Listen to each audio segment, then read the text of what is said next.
Biasanya kita tidak terlalu suka untuk belajar sejarah, tetapi hari ini saya ingin kita belajar dari seorang tokoh di dalam sejarah Kristen yang berasal dari Prancis. Namanya adalah Bernard of Clairvaux. Dia adalah seorang Prancis kelahiran di Lyon dan hidup pada tahun 1000 hingga tahun 1100-an ya. Nah, dari karyanya yang terkenal, saya akan membacakan sebagian dari tulisannya yang saya yakin ketika saya membacanya sangat berguna bagi saya, dan saya yakin juga akan sangat memberkati saudara-saudara. Adalah benar dikatakan bahwa para teolog di zaman yang dulu, orang tua itu, mereka memiliki hikmat yang begitu dalam. Mereka memikirkan firman Tuhan dengan begitu tekun, dan kemudian karya-karya pemikiran mereka, tulisan mereka berdasarkan perenungan firman Tuhan itu sangat kaya dengan kebenaran. Nah, sebelumnya mari kita berdoa sebentar. Tuhan, kami bersyukur karena Engkau memelihara gerejamu sepanjang sejarah dunia ini ya Tuhan. Dan kami hari ini akan belajar sedikit dari seorang hamba-Mu yang hidup di tahun 1000-an, dan Engkau pakai dia menjadi berkat bagi gereja Tuhan pada masanya, dan karya tulisnya tidak henti-hentinya dipelajari oleh hamba-hamba Tuhan, anak-anak Tuhan sampai hari ini. Oleh sebab itu Tuhan, berkatilah kami, roh yang sama yang memberikan hikmat kepadanya, Engkau juga yang memberikan kami hikmat untuk memahami apa yang Dia pikirkan dari firman-Mu, dan ini boleh memberkati hidup kami. Terima kasih Tuhan, di dalam nama Tuhan Yesus kami berserah. Amin. Nah, Bernard of Clairvaux ini menuliskan sebuah buku yang berjudul, kalau saya terjemahkan, mengenai kasih Allah. Nah, saudara-saudara, dia menjelaskan bahwa untuk mengasihi Allah, kita harus memahami 4 tahapan kasih.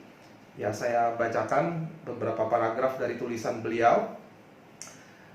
Ada 4 tingkat dari kasih. Yang pertama, kita mengasihi diri kita demi diri kita. Karena kita ini tidak rohani dan kita hidup dalam daging, maka kita tidak bisa punya ketertarikan tentang apa saja yang tidak ada kaitannya dengan diri kita sendiri. Nah, tetapi ini adalah natur dasar kita ya. Kita akan mengasihi apa saja yang berkaitan dengan diri sendiri, kita tidak bisa lepas daripadanya. Tetapi saat kita mulai untuk melihat, mulai kita menyadari bahwa kita tidak bisa memuaskan diri kita sendiri. Kita kalau hanya mencari kepentingan diri sendiri, maka kita tidak menemukan sukacita yang abadi, menemukan sukacita yang pantas untuk diperjuangkan. Maka kita mulai mencari Allah demi diri kita sendiri. Dan inilah tingkat kedua dari kasih, yaitu kita mengasihi Allah tetapi hanya demi keinginan-keinginan kita sendiri, ketertarikan kita sendiri. Nah, inilah tingkat yang kedua. Tetapi saat kita mulai untuk menyembah Allah, datang kepada Allah lagi dan lagi, dengan kita bermeditasi, dengan membaca, berdoa, dengan ketaatan, maka sedikit demi sedikit Allah itu menjadi dikenal oleh kita melalui pengalaman. Maka kita memasuki tingkat keakraban yang manis dengan Allah, dan dengan mencicipi betapa manisnya Tuhan, maka kita berlalu masuk kepada tingkat ketiga dari kasih, yaitu sekarang kita mengasihi Allah bukan lagi demi diri kita, tetapi demi diri Allah itu sendiri. Ya, ini adalah tingkat ketiga yang akan kita jalani dalam hidup ini untuk waktu yang paling lama, kalau kita konsisten di dalam kehidupan rohani kita. Nah, apa itu tingkat yang terakhir atau tingkat yang keempat yang Bernard jelaskan?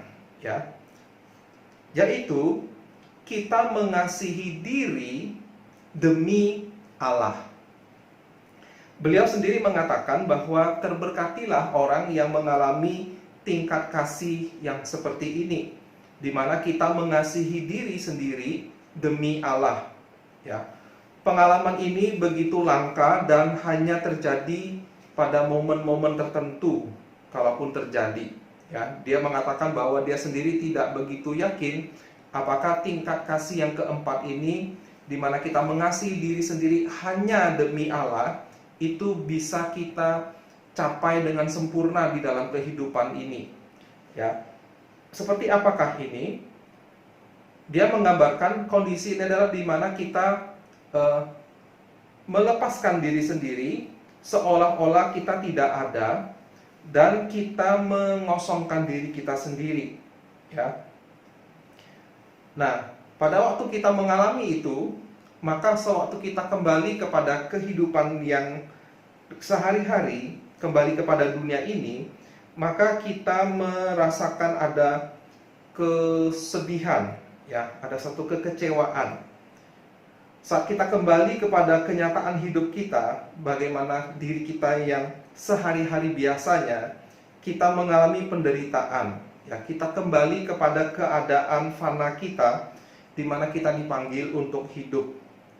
Nah, tetapi di masa-masa seperti itu, kita akan menjadi satu pikiran dengan Tuhan, dan kehendak kita menjadi sesuai dengan kehendak Allah. Doa kehendak-Mu lah yang jadi, itu menjadi doa kita, dan sekaligus menjadi kesenangan kita. Jadi inilah gambaran tingkat yang keempat, ya. Dia berkata bahwa inilah keadaan di mana seperti para nabi yang mengatakan, saya memasuki pelataran Tuhan dengan riang gembira, ya. Saya akan mengasihi Tuhan, meresapi keadilan Tuhan saja. Nah, inilah kondisi kasih yang keempat yang harus kita cita-citakan, yang harus kita kejar, ya. Jadi ketika kita mencapai tingkat keempat dari kasih ini, maka benih-benih kebaikan, belas kasihan itu akan mengalir dengan cepat, ya, dengan lancar, dengan satu kegairahan untuk melakukannya. Nah, bagaimana kita bisa mencapai keadaan seperti ini? Yaitu waktu kita menyelami akan keadilan Allah, bahwa Allah itu adil, lalu Dia menunjukkan belas kasihannya kepada kita. Nah, pada saat itulah kita akan mengalami tingkat keempat dari kasih ini. Nah, pada waktu ada penderitaan, ada keadaan-keadaan menderita, pastilah kita akan merasakan belas kasihan. Kita berbelas kasihan, dan kita mengenang akan begitu besarnya belas kasihan Tuhan kepada kita. Jadi saudara-saudara, inilah 4 tingkatan kasih yang Bernard of Clairvaux jelaskan kepada kita. Mulai dari diri sendiri, mengasihi diri sendiri demi diri sendiri, lalu mengasihi Allah demi diri sendiri, lalu mengasihi Allah demi Allah, dan kemudian mengasihi diri sendiri demi Allah.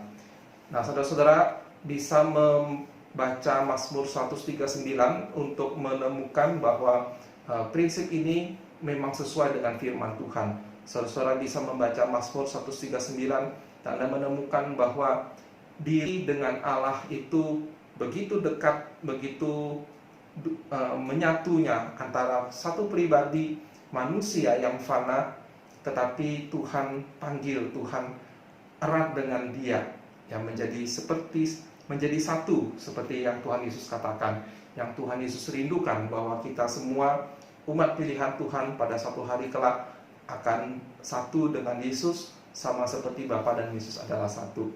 Nah, ini adalah satu pengalaman yang masih misterius bagi kita, tetapi kita mencicipinya sepanjang kehidupan ini. Kiranya firman Tuhan hari ini boleh memberkati saudara. Sampai jumpa, sampai bertemu kembali.